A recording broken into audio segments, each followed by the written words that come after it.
Wait, we've been talking a lot about how everything's going up right now, right? Did you know 50% of U.S. workers are living paycheck to paycheck? And it's not just lower income households. 31% of Americans making more than $100K are also struggling to pay their bills. Consumers are feeling it when we pay for the groceries, when we are in the gas line. Gas is at an 8-year high, in fact. Today, a gallon in San Diego, the average gallon, $5.10. It's a new record. That's why it's so important you look for ways to save where you can. Consumer finance expert Andrea Woroch joins us here this morning to help answer some of our questions and to give us some helpful tips here. Good morning to you, Andrea. Thanks for being here. Yes, thank you. Thank you for having me. Yeah, I definitely want to help you guys stretch your budgets because prices are up on everything, like you were just saying. Yeah, dollar does not go anywhere near where it used to just even a few months ago. And you know what? We don't have control over these price increases, which is very frustrating. But you say you gotta shop smarter. Can you tell us what that means? Right. Okay. So grocery prices, we've all been experiencing the pain of the price hikes there. What you want to do, what's more important than ever, is to really meal plan. Americans waste a lot of groceries. I mean, the average American family is throwing away $1,600 worth of produce. And with that produce costing more, you really got to cut back. So that means look at your calendar. What meals for the week are you eating at home? Pick recipes that use overlapping ingredients, and then compare circulars to figure out which stores in your area have sales on those ingredients to stretch your budget. And you can use an app like Flip to see all the circulars in one place and then kind of plan your shopping route accordingly. Look, Andrea, I'm trying to do that. I try to, save on the produce. I don't want to waste produce.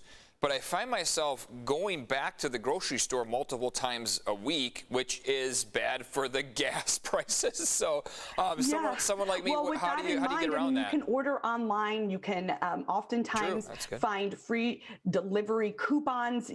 Go to a site like couponcabin.com. They have these types of deals. And you could save 10 off 20 at Instacart. So there could be potential ways to cut down on those online grocery deliveries as well.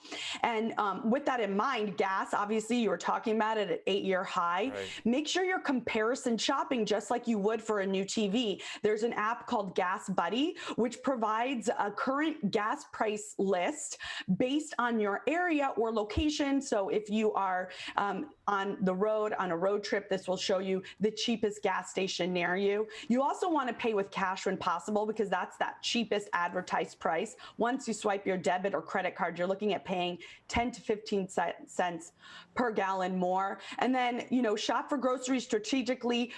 Go to those stores that offer gas rebate programs because sometimes you can redeem your loyalty points for discounts at the pump. I know also places like, your Costco, they will have the 30 cents less per gallon than the typical gas shop will. But then there's the membership cost.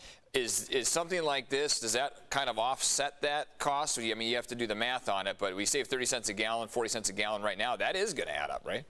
Yeah, that's going to add up, especially if you go there for a lot of your grocery purchases, and they have amazing deals on things beyond that. I mean, for travel savings, they have deals on small kitchen appliances, furniture, clothing. So, just going there for a few of those necessities throughout the year will ultimately pay for your membership, and then you can just reap the savings benefits at the gas station. Yeah, as long as you're willing to wait in those long gas lines, Andrea. Right. Yeah, and then I was going to say it's so important to really go through your budget right now. Make sure you're not wasting money on any of your monthly bills. You might not think that you're wasting money, but going through, look, are there extra services or subscriptions you're paying for or not using? Are you actually using all the data you're paying for? I was surprised that I came across a study that said that 90% of mobile users are paying for unlimited data plans and hardly using all of that unlimited data. So I would recommend considering switching to an online-only mobile carrier. You go to a site like mintmobile.com. They sell premium wireless service in bulk. So you buy a 3-month plan, 6-month plan, or 12-month plan. Okay. And then that comes to just paying $15 a month for talk, text, and data. So that can really shave your bill there. You also want to compare insurance costs, auto insurance. If you haven't done this in a few years, you could be missing out on money. TheZebra.com is a comparison site. They save users on average over $900 on their annual plan. I actually just switched policies on my homeowner's insurance and saved over $1,000. So definitely get on there, compare, look to see if you can save. Okay, yeah, back to the groceries real quick, because that's a huge budget issue for families. And I want to talk about the meat. I mean, we got some growing boys in my house, and I only got about a minute left, but any advice on things we can do with meat? I mean, things like steak are up like 25% right now. Yeah, I mean, meat is up at a ridiculous amount. So what you want to do, you might not love this tip, but I like incorporating some meatless meals throughout the week. You can get plenty of protein through other sources, but look for those manager markdowns. This could be a steak nearing the expiration date. It's been marked down.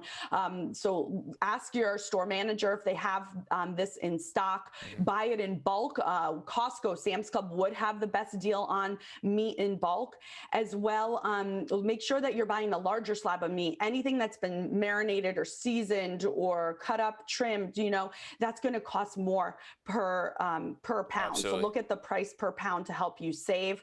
And then also make sure, like when I said, shopping online is actually great because you're going to limit those impulse purchases. Every time you go to the grocery store and you buy something you don't need, you are adding, you're spending more, and then that could end up in the trash. Just make sure you are looking for those coupons. Andrea, we got to run here. Those online deliveries. You can also even get cash back. So I mentioned couponcabin.com earlier. They do offer cash back for your grocery orders at Instacart, Grubhub, Uber Eats. So all those services could really help stretch your dollars. All right. Thanks, Andrea. Where can people learn more? Okay, go to AndreaWoroch.com. I post all my tips there, or follow me on Instagram as well. I actually just shared some meal planning hacks the other day. Awesome. Really appreciate your time as always, and thanks for the advice.